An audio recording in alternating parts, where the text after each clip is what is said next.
2019년도 첫 번째 주, 첫 번째 기도와 찬양, 첫 번째 말씀 선포를 이제 전하게 됩니다. 2019년도 새해에 하나님 주신 목표와 또 목적을 이루어 나갈 수 있도록 말씀을 통해서 구체적인 실행 방안을 알게 하셔서 잘 적용하고 순종해서 반드시 약속이 성취되어지는 복된 해가 되게 하여 주옵소서. 믿음의 선조들처럼 우리의 삶에 따라서 간증이 되고 이웃들에게 증거가 되어서 하나님은 살아계시도다를 증거하게 하여 주옵시고 영광을 돌리게 하여 주옵소서. 예수님의 이름으로 기도드립니다. 아멘. 2019년 새해 주신 말씀의 주제는 하나님 행복하세요? Are you happy? 가 하나님을 축복합니다로 정했습니다. 그래서 행복이 키워드입니다. 행복이라는 말을 백과사전에 보니까 의미적으로 다 알고 있죠. 근데 아는데 설명하라면 또 그게 또 막힐 때가 있죠. 정확하게 백과사전에 행복을 이렇게 정의했어요. 생활에서 기쁨과 만족감을 느낀 상태로서 흐뭇함을 느낀다. 이렇게 나와 있더라고요. 기쁨과 만족감을 느끼는 흐뭇함.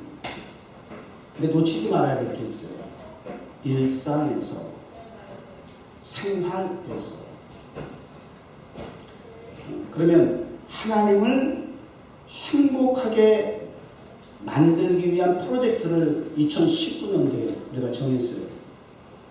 목사가 이 목표를 세우기 전에 고심을 했어요. 특히나 새해가 가까우면 새해 목표를 뭘로 정할까? 그런 부분이 굉장히 고민이 되거든요.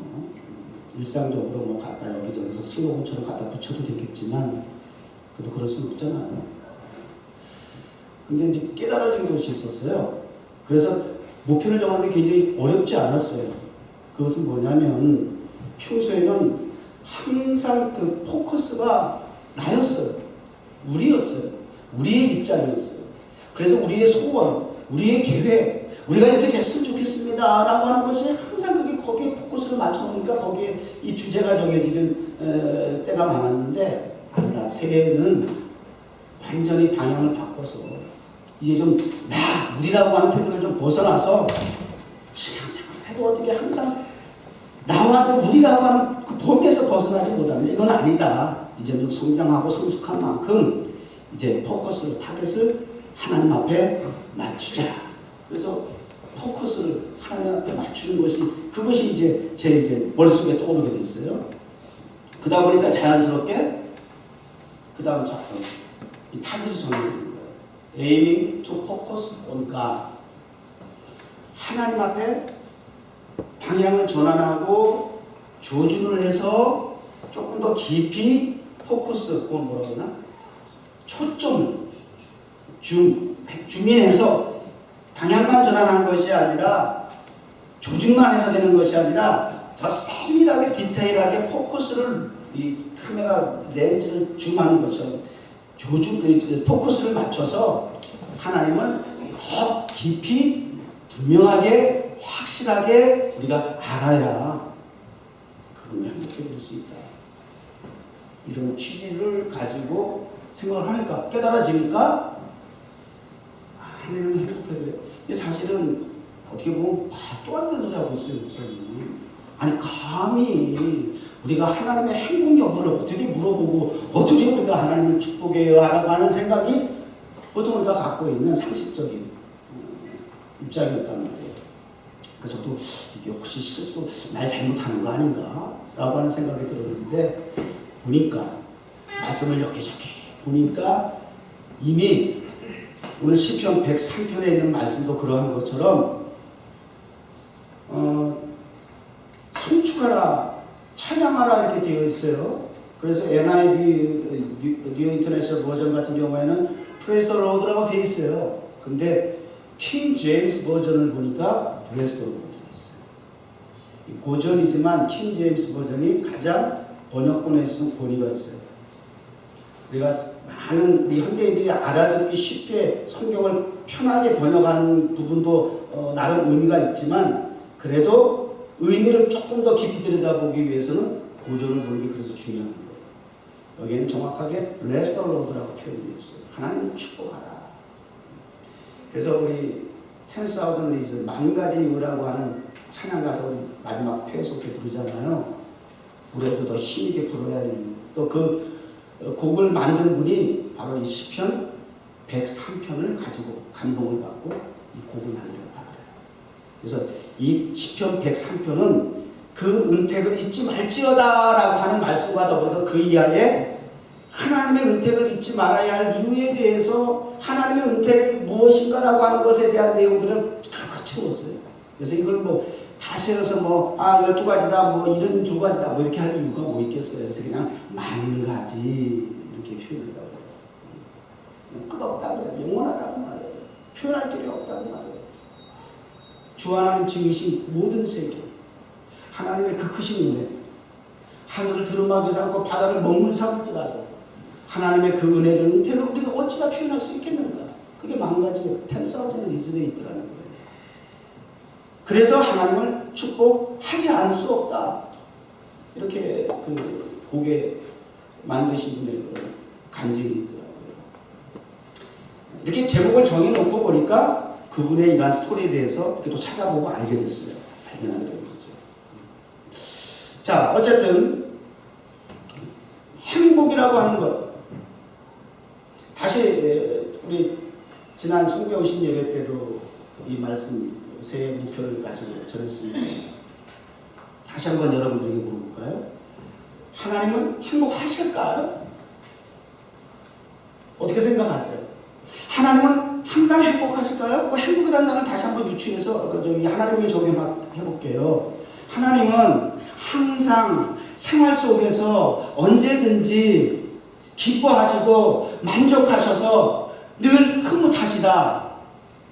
그리고 하나님은 행복하십니다. 라고 생각하는 분 한번 표현해 보세요.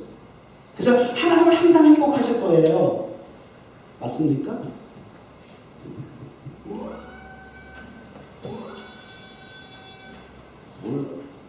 무사 표시를 해야 제가 다음 말씀을 진행할 거 아니에요.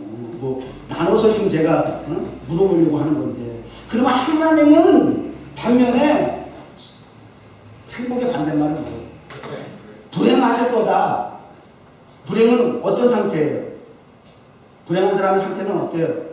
근심과 걱정이 있다. 그 말 아닙니까? 있다 없다가 아니에요. 행복과 불행의 조건은 있다 없다의 문제가 아니에요. 근심과 걱정이에요. 근심과 걱정을 가지고 계시다. 그거 어떻게 생각하세요? 하나님. 하나님 어떤 입장이라고 생각하세요? 한번 생각해보세요. 그러니까 우리가 그만큼 하나님께 관심을 두는 거예요. 그냥 하나님 믿습니다지 하나님이 정말 행복하실까 아닐까에 대한 그런 거룩한 고민을 해본 적이 있는 거야. 실제적으로 하나님에 대한 어떤 관심이 필요 없었던 거야. 그냥 항상 내 입장이야. 포커스가 항상 타겟이 나한테 있었던 거야. 그리고 하나님 맡겨놓은 무슨 은행장처럼 맨날 구할 것만 찾고 필요한 것만 달라고 그러고 무슨 도대체 언제 맡겨놨다고 이런 거예요. 자식이 부모한테 하듯이 철없을 때. 이제 좀 철이 들면 부모의 입장, 그래서 철든 사람들이 이제 불의 명곡 같은 데 보게 되면 이 가수들이 이렇게 노래 부르면 특별히 부모님에 대한 그런 의미를 가지고 부르게 되면 부른 가수나 그 관객이나 다 운다. 왜? 이제 부모에 대해서 좀 생각할 때가 됐다. 철이 들었다는 말이에요. 사실은. 부모님 때문에 마음이 뭉클하고 우욱하고 눈물이 나오고 하는 것은 그만큼 부모에 대한 관심을 이제서 어떤 사람은 늦어서 돌아가신다. 나이와 상관없이 이제서 철들었다는 말이에요. 철들었다는 건 어떻게 확인할 수 있느냐? 부모의 마음을 이해하느냐, 부모에게 어른에게 관심이 있느냐, 이런 걸 알면 철이 들었다를 얘기할 수 있는 거예요. 지식이 많고 적음이 아니고 자리에 높고 낮음이 아니에요. 나이가 많고 적음이 아니에요. 부모님에 대한, 타인에 대한 배려, 의식, 관심 이런 것들에 따라서 철이 들었는지 안 들었는지 볼 수가 있어요. 올해는 우리 뉴욕정원교회 철 드는 해야. 조금 늦은 감이 있지만 15년 만에 여러분 이제 철 드는 거야. 사실 나 오늘 얘기 안 하려고 했는데 경배와 찬양 오랜만에 손이 들어졌어. 오랜만에 손 들고 찬양을 했는데 속이 다 우려나네 막 그냥. 찬송하니까 나는 내 입장에서 너무 좋은 거예요. 사실 지난 14년 동안 말도 하고 표현도 하고 목사의 마음을 많이 전달했는데 반영이 잘 안 되더라고요. 15년 만에 목사의 마음을 이제 이해하는 거예요. 이제 하는 거예요. 혹 알았는데 실천을 안 했던지 이제서 배려가 이루어진 거예요. 그래서 한 달에 한 주는 찬송가 하겠다라고 하는 게 아마 목사를 배려해서 한 것 같아. 하부 목사님 맞죠? 맞아? 성도대장님? 지지는? 아, 제 당시 생각이 맞는 것 같아.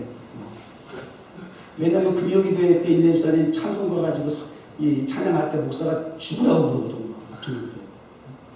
근데 이제 하는 거예요. 15년 만에. 그래서 이제 철드는 거예요. 우리가 하나님을 알고 목사님을 알고 상대를 서로 이해하고 배려하고 관심을 가지기 시작하는 시점이 철드는 거예요. 그러니까 어떤 것보다도 이게 축복이죠. 이게 감사한 일이고. 자, 그러면 다시 본문에 들어와서 본 주제에 들어와서 하나님은 행복하실까요? 다시 묻습니다. 하나님은 항상 언제든지 생활 속에서 행복하실까요?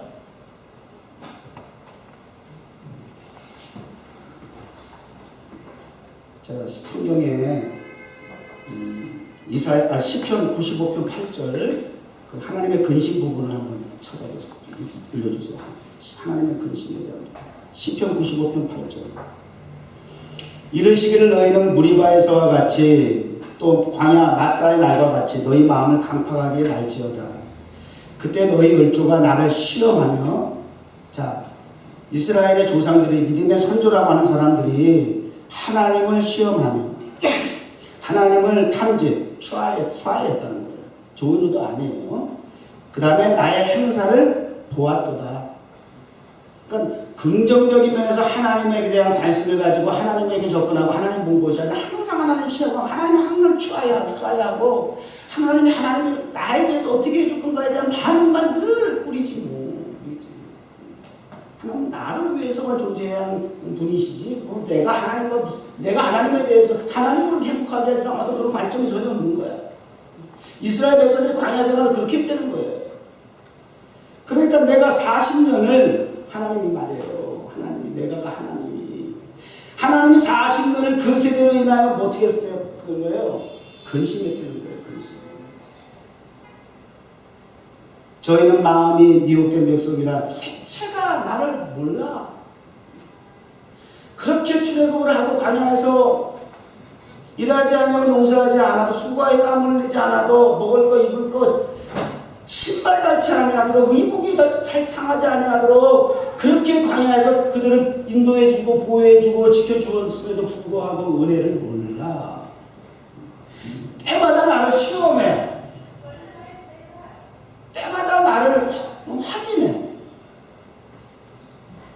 의도가 참 불순해 라고 하는 입장인 거예요. 하나님 입장에서. 그래서 나는 저들을 볼 때마다 그럼에도 불구하고 이끌어 가시기는 하시지만 하나님의 상태는 어떻다? 행복하다? 불행하시다? 근심했대잖아. 근심한 분이 어떻게 행복할 수가 있어? 근심을 하는 거야. 창세기 6장 5절에도 여기 기록 안 냈을 것 같아요. 여호와께서 사람의 죄악이 관영할 뿐만 아니라 마음의 생각과 계획하는 것이 항상 악했대. 여호와께서 보실 때 죄악이 관영한 특징은 사람의 마음과 생각과 계획이 모든 것이 악하다는 거예요. 악하다는 것이 아마 이렇게 불법이나 불의를 계획하고 생각하고 행한 일이 없는 거예요. 하나님을 잊어버리면, 하나님의 은혜를 생각하지 않으면, 하나님을 배제하면 다 그거 악한 거예요.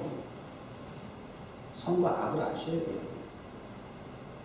모든 계획이 다 악해. 도대체 나를 염두에 두는 생각이 계획이 없어. 그저 집에 잘 먹고 잘 살라고 하는데 아주 그냥 징글징글하죠. 평생을 내가 그들에게 은혜를 베풀어도 저들은 그 은혜를 잠깐 받고 좋아하는 할례하는 건 잠깐 그냥 망각하고 또 다른 계획을 세우는데 또 다른 계획 역시 자기들의 이기주의적인 육체의 만족을 위해서, 육체의 그 죄 안에 썩어 빠진 부패한 그 속성을 만족시키기 위한 것만 가지고 계속 추구하더라. 그저 속상하다는 거야. 뒷바라지 해주면서. 그래서 어떻게 표현했냐면요, 성경에 하나님이 한탄하사 그랬어요. 한탄하사 마음에 늘 근심하더라 이거예요. 그러나 거기에 노아는 하나님의 은혜를 입었더라라고 되어 있어요. 죄악에 관여하든지 수억 인류의 모든 사람들이 생각하고 계획하는 것이 악해서 하나님에게 근심이 되고 한탄의 대상이 되었든지 간에 그 가운데 보석같이 빛나는 인물이 있었으니 노아는 하나님을 생각하더라.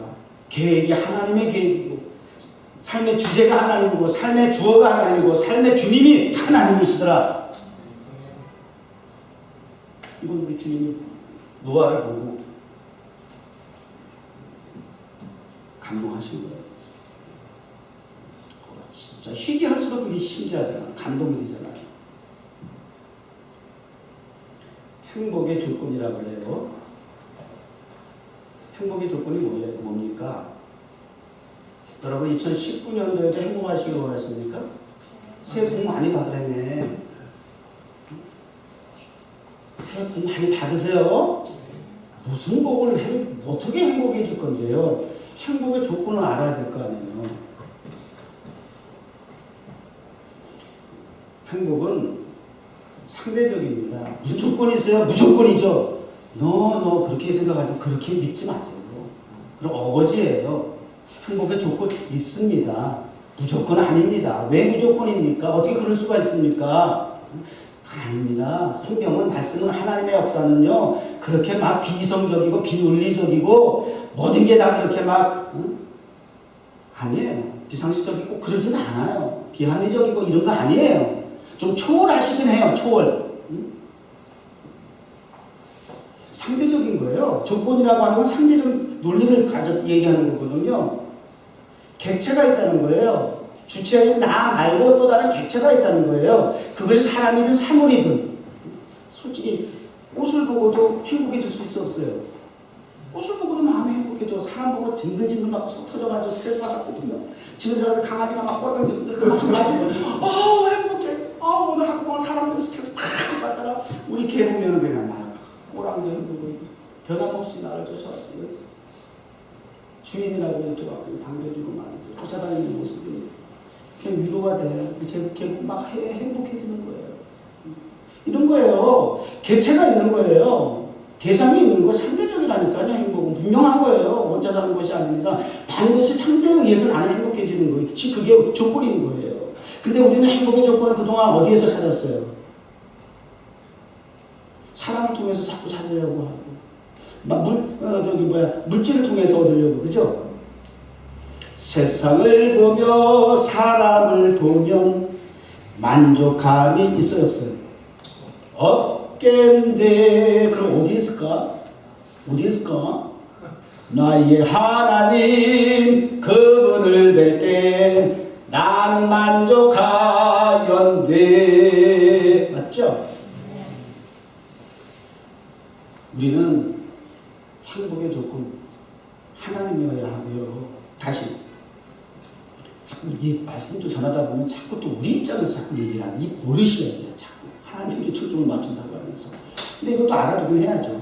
논리적으로 이게 바탕이 되어 있으니까. 그러면 하나님은 그러면 도대체 무엇을 어떻게 해서 누구로 인해서 무엇 때문에 행복해질 수 있을까? 상대적이니까. 하나님이 천지를 창조하셨어요. 왜 그런지 아세요? 하나님 행복해지시려고 그런 거예요. 몰랐어요? 창조의 질서와 원리와 논리와 목적이 하나님 당신 행복해지려고 해요. 그래서 창조하시면서 맨날 하루 창조하시고 맨날 할렐루야 하셨다니까? 보시기 너무 좋아. 보기 너무 좋아. 너무 좋아. 보기 너무 좋아.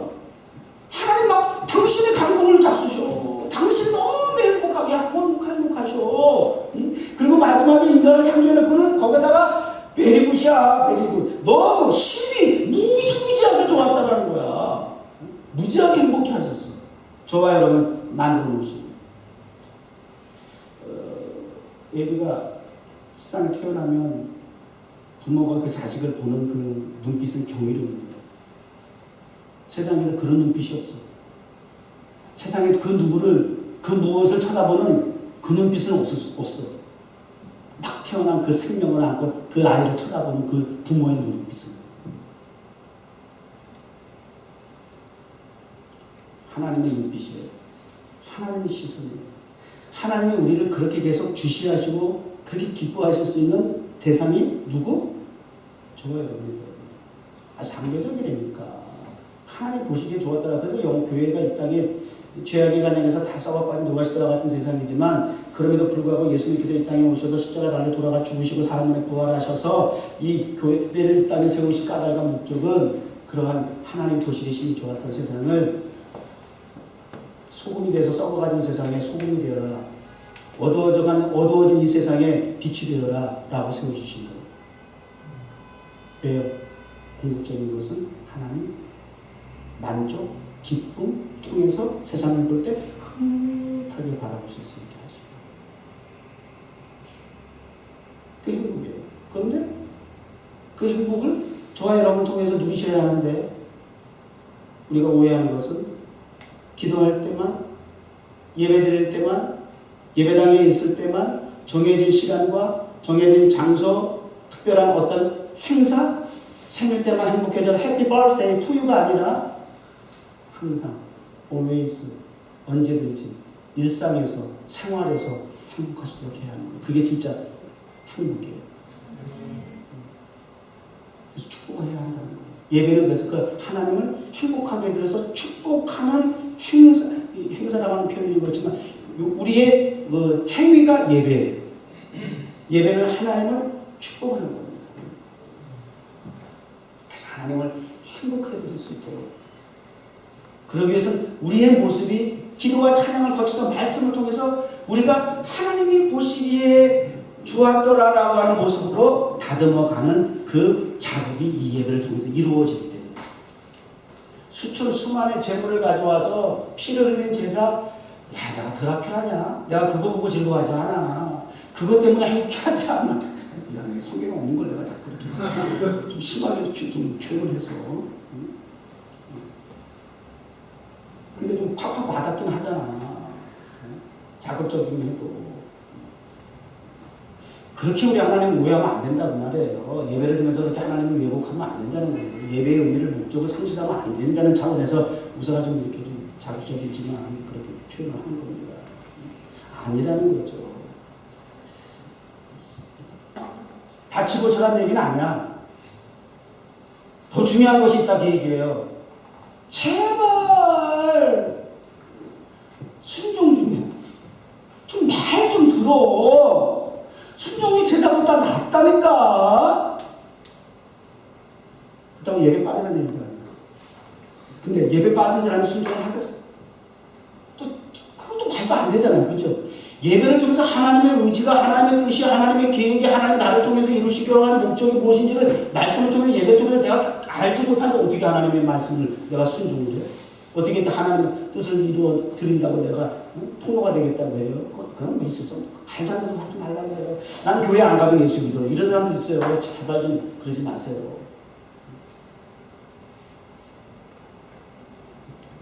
하나님의 말씀에, 하나님의 뜻에 반응하기 위한 순종의 제사.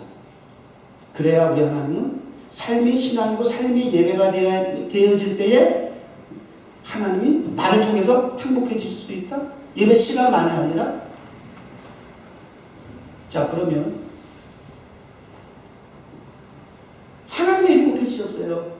하나님이 행복해지셨다고 하는 것은 내가 하나님 보시기에 심히 조아더라의 존재의 모습으로 그렇게 하나님을 만족시킬 수 있었다? 흐뭇한 모습, 아이 역시 내 건 내 새끼야 라고 그렇게 볼 수 있다라고 하는 것은 그럼 나의 상태는 어떨까? 그렇게 보여지는 나의 상태는 이미 행복해서 하는 거야. 그러니까 행복을 추구하는 것은 자꾸 내가 엉뚱한 데 가서 내가 어떻게 인간적으로 수단과 방법을 가리지 않고 어떻게 행복해져야지 라고 하는 것은 오히려 어리석은 일이에요. 내가 하나님을 행복하게 해드려야지 하고 했더니 나는 이미 행복해져 있는 거예요. 지금 무슨 얘기인지 아시겠어요? 이게 행복의 논리예요. 이미 그 과정을 통해서 나는 힘든 줄 알았는데, 나는 불행한 줄 알았는데, 나는 없어서 너무나 고통스러운 줄 알았는데, 포커스를 내가 목표를 다 하나님께 맞춰가지고 하나님의 행복을 위해서 내가 어떻게 해드릴 것을 하나님을 행복하게 해드릴까라고 그렇게 고민하고 그렇게 애를 썼더니 그 과정 속에서 이미 하나님이 나를 보고 기뻐하시고 내가 너로 인하여 상대적이라니까 항상 너는 내게 부르짖어라 내가 너에게 응답하겠다 너는 나에게 예배해라 너는 나를 경배해라 이게 다 상대적이라니까 하나님은 항상 나 이렇게 상대적인 가운데서 기쁨을 얻기 원하시는 거예요. 인간들이 하나님을 경배하고 찬양하지 않으니까 하나님 주님께서 이렇게 표현하시는 거예요. 만일 너희가 잠잠하면 이 깃바닥에 있는 자갈로도 돌덩이를 통해서도 나 찬양하게 할 수 있어. 그게 저 창조주 하나님의 능력이란 말이에요.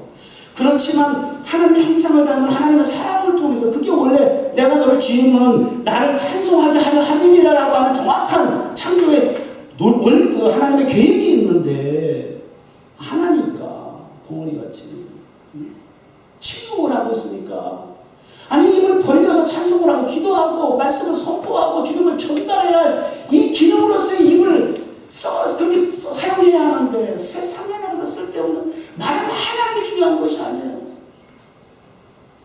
말을 잘하는 게 중요한 것이 아니에요. 그 사람의 마음을 혹하게 하는 게 그게 그렇게 대단합니까? 잘 말하는 게 중요한 거예요. 말을 먹는 게 중요한 거 아니에요. 잘 먹는 게 중요한 거예요.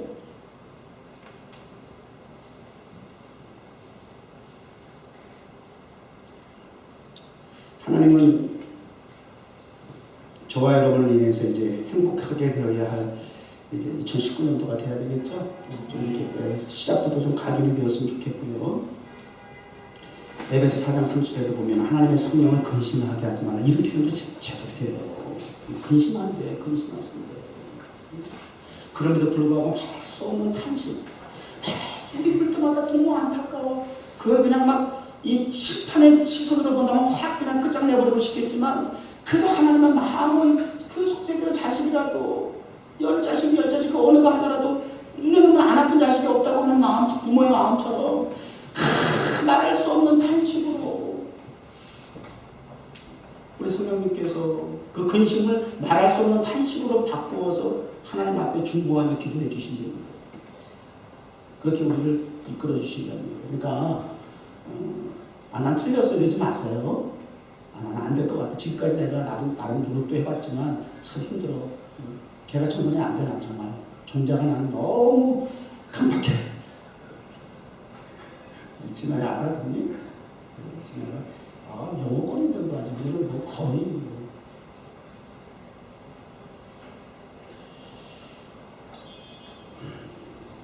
하나님의 근심을 들어주고 하나님의 고통을 지워주는 최고로 아름답고 생명력이 있는 무역종을 교회 되길 바라요. 하나님의 근심을 많이 대신 내가 소유하고 세상 근심으로 성도를 지켜줄 뿐 아니라 그렇게 되게 되면 스스로도 행복해질 수밖에 없다는 거죠. 성경에는 하나님께서 당신의 기쁨을 이렇게 표현합니다. 요한복음 15장 11절 이하에 보면 하나님의 행복에 대한 그 기쁨에 대한 표현을 이렇게 얘기를 해요. 내가 이것을 너희에게 이르면 내 기쁨이 하나님의 기쁨 보세요. 너희 안에 있어. 항상 하나님의 기쁨은 우리와 관계가 있어. 우리와. 너희 기쁨을 내 기쁨이 너희 기쁨이야. 너희 기쁨이 내 기쁨이야. 내 기쁨은 곧 너희를 사랑하는 것 같이 너희도 서로 사랑하는 것이다. 마태복음 25장 23절에 주인이 이르되 잘하였다. 착하고 충성된 종아 내가 작은 일에 충성하였으며 내가 많은 것으로 내게 맡기리니 내 주인의 즐거움에 어떻게 할지어다? 참여할지어다.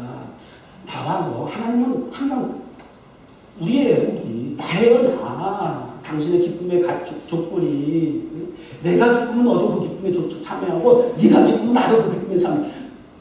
불가분리 관계예요. 하나예요. 하나. 일심동체인 거예요. 요한복음 17장 13절에 보면 지금 내가 아버지 길로 가오니 내가 세상에서 이 말을 하는 것은 마지막 주님께서 십자가를 지시고 고난을 당하시기 직전에 교회를 위해서 제자들을 위해서 기도하시는 그 내용이에요. 저희로 내 기쁨을 저희 안에 충만하게 하고 주님이 마지막 십자가 지기 전에도 교회를 위해서 제자들을 위해서 기도하시는 것이 당신의 기쁨이 저희 안에 충만하리라는 거예요.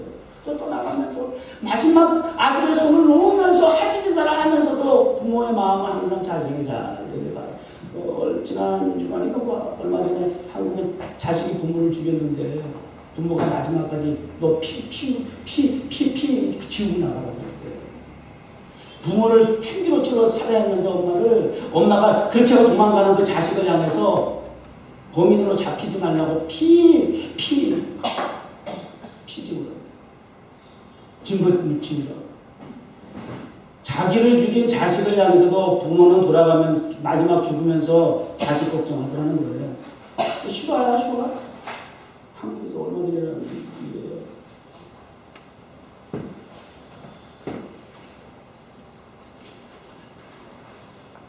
그나저나 우리 부모도 아직 시작 안 한 것 같은데.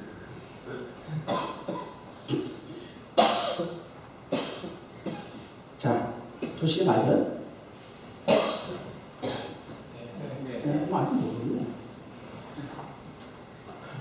아니, 근데 꽤 오래된 것 같아요. 찬양을 짧았어요? 찬양이, 네. 오. 그랬어요? 그러면 내가 지금 어디에 또 설명한 거죠?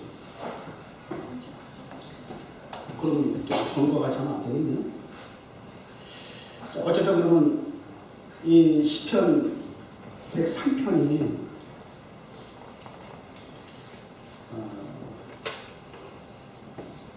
1년 동안 우리가 묵상해야 할 말씀이기 때문에 서론에 해당하는 이 말씀의 배경, 이걸 잠깐 또 요약하면서 보도록 하겠습니다. 내 영혼아,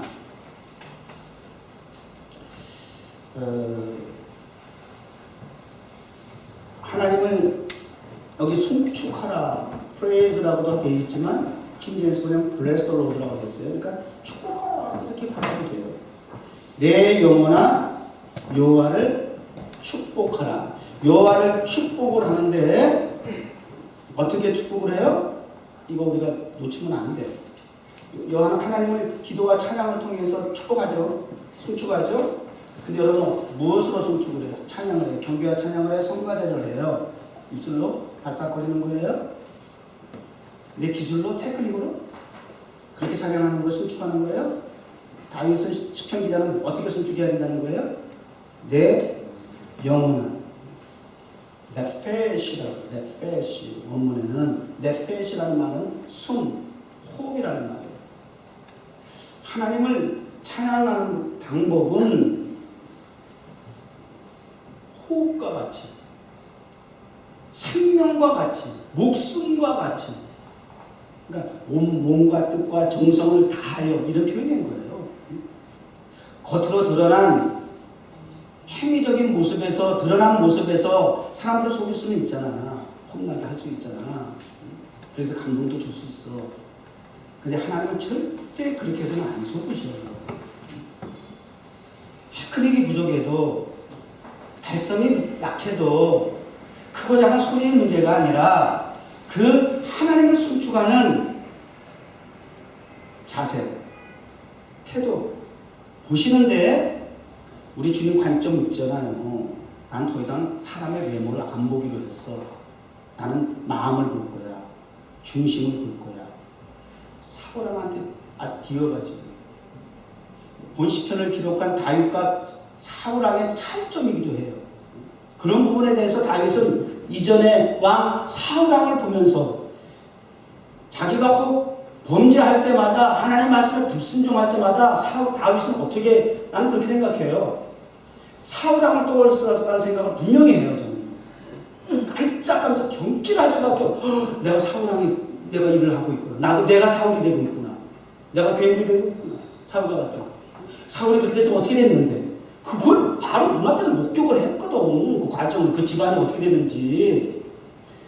그래서 다윗은 그럴 때마다 사울과 같이 되지 않기 위해서 얼마나 시편 속에 피를 나는 그 신앙의 고백을 했는지 몰라요.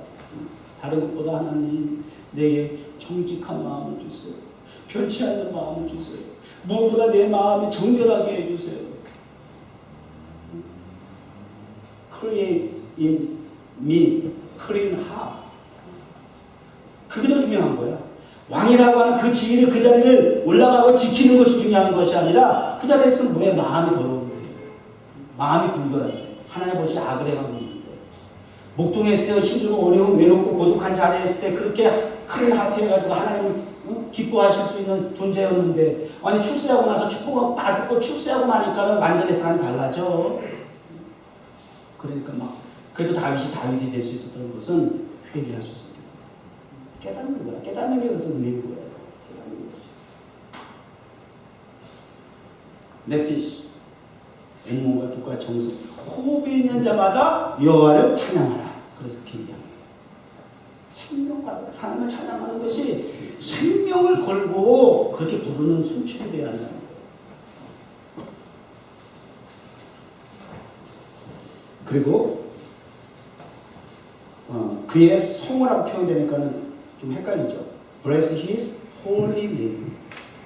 하나님의 거룩한 존귀하신 사실 어떻게 하나님의 이름 우리가 막 입에 오르내릴 수가 있어요. 이스라엘 그 옛날 그 토라를 기록하고 율법을 기록하고 다 만지는 그 사두개인들 율법사들은요. 지금도 뭐 어쩌는지 모르지만 유대인들 가운데 말씀과 관계된 일을 하는 사람들은 엘로임, 엘 자체가 하나님을 상징하는 거기 때문에 L자만 들어가면 그 L을 표현하는 것이 굉장히 두려워서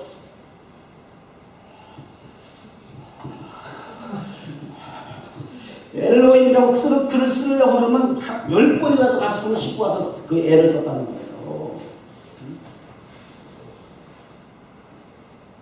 믿거나 말거나 의미를 잘 전달하고 받는 게 은혜야.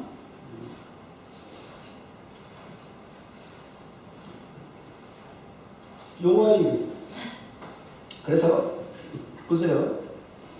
예수님께서 이 제자들에게 기도를 가르쳐 줄 때 뭐라고 가르쳐 주셨어요?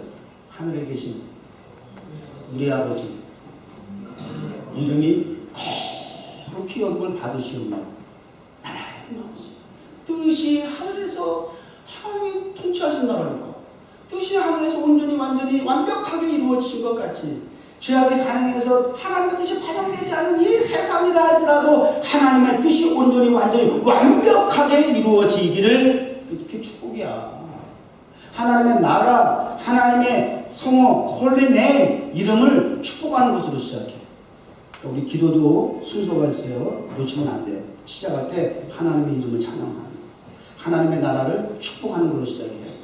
그게 주기도문에서 가르쳐준 기도의 내용이고 논리고 순서예요. 놓치면 안 되는 거죠. 하나님만 우리가 기도 가운데 큰 내용을 집어도 괜찮아요. 우리 좀 필요한 거 부분 좀 생각해도 하나님이 만족하시고 하나님이 즐거워하시면 우리가 구하자. 너희는 먼저 그의 나라와 의를 하나님의 나라와 하나님의 의를 하나님의 이름을 구하라. 그리하면 구하지 아니한 이 모든 것을 너에게 플러스해 주리라. 맞죠? 이거예요. 우리가 행복해질 수 있는 논리를 우리가 알아야 돼요. 우리는 내가 주제, 내가 주체가 돼가지고 주인이 돼가지고 다 결정하고 내가 계획하고 내가 만들어가고 거기에 하나님은 짜투리로 그냥 그때마다 필요한 부분만 채워주시면 되고 이렇게 깍두기를 여기십니다. 이러면 좀 그만하다고 말이에요. 영혼아 내 영혼아 여호와를 송축하라 반복됐죠. 축복하라. 그 모든 은택을 잊지 말자.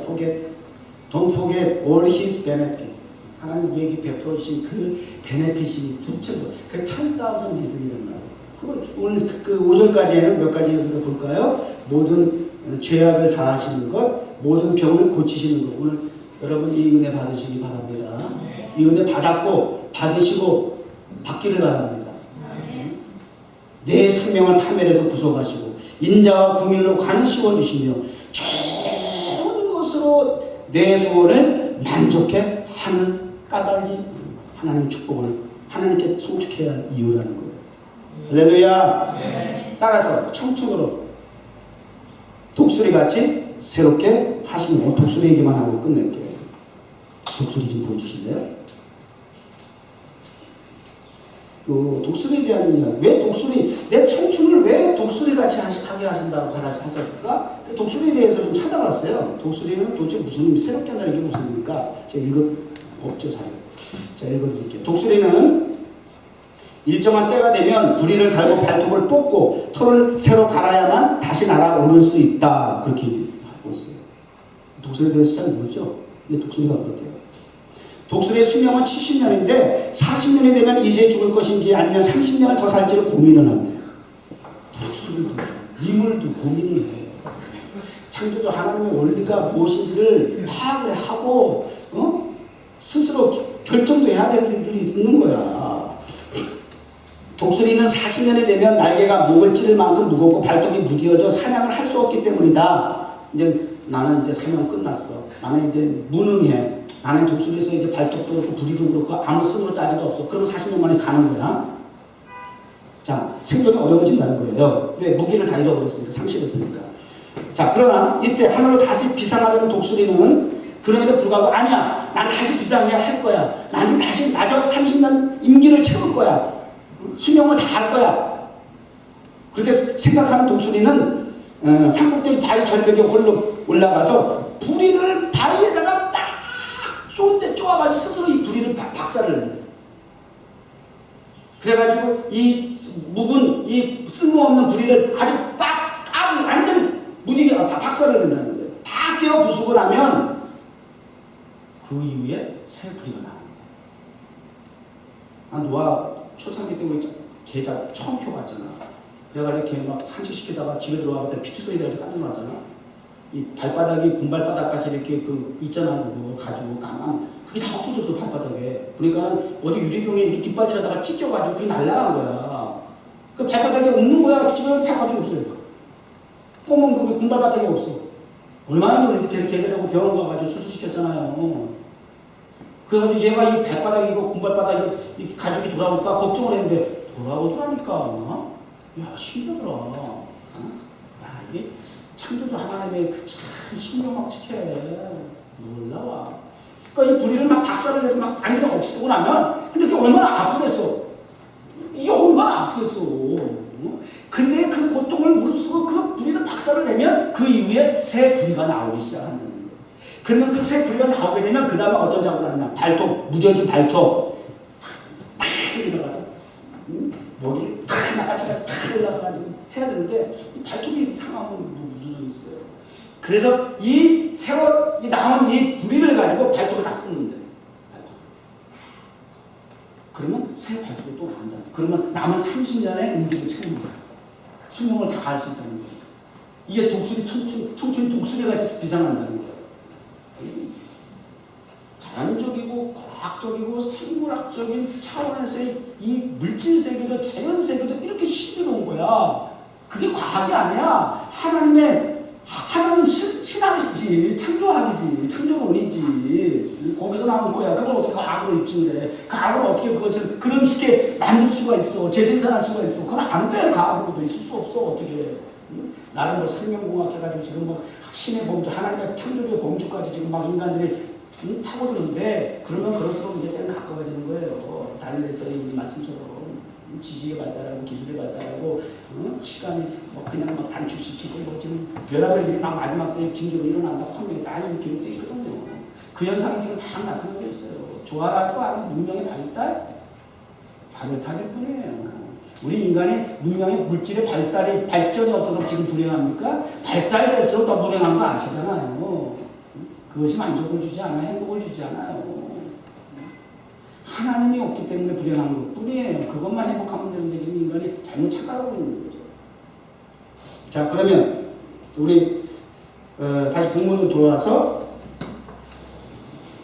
좋은 것으로 내 소원을 만족해 하시고 여러분의 청춘으로 독수리같이 새롭게 하시게 될 줄 믿습니다. 2019년도 15년 되는 비디오 좀 지난 12년 동안 케이프타운 어느덧 브라이언 파크에서의 2년, 3년 차 어느 때까지 얼마만큼 하나님께서 약속의 땅을 향해서 나아가는 과정 속에 어떤 계획을까지 구체적으로 디테일하게 알 수는 없지만 그러나 때마다 주시는 감동과 말씀의 은혜를 통해서 하나님의 그 약속이 성취되는 과정을 우리를 통해서 이루어 가실 수 있도록 그러기 위해서 우리가 하나님을 기쁘시고 만족시켜드릴 수 있는 행복하게 해드릴 수 있는 그런 상대가 되고 존재가 되어서 그 역할을 잘 감당하는 그 과정이 우리가 어떤 보이는 가시적인 현실적인 약속의 성취지만 그 과정을 통해서 우리가 행복해지고 하나님도 행복해질 수 있는 행복한 교회라고 하는 시원성 교회 2018년 교회가 그날 그 해로 슬로건으로 끝난 것이 아니라 계속 유지 보완되고 발전될 수 있는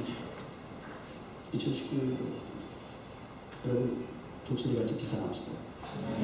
교회 10년 이상 다녔어도 이게 묵은 무리가 되고 묵은 발톱이 돼서 기능을 지금 발휘하지 못한다면 갈고 다듬읍시다. 그래서 2014년 15년도 뉴욕 조공교 세울 때 하나님 주셨던 첫 번째 마음, 첫사랑, 처음 사랑 이런 것들 우리가 회복해야 하는 또 시간 기회가 되어야 되지 않겠나 하는 생각을 합니다. 기도하겠습니다. 하나님 감사합니다.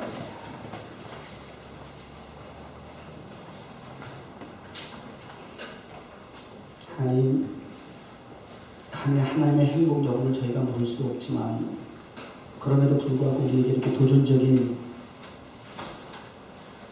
목표를 주셨사옵니다.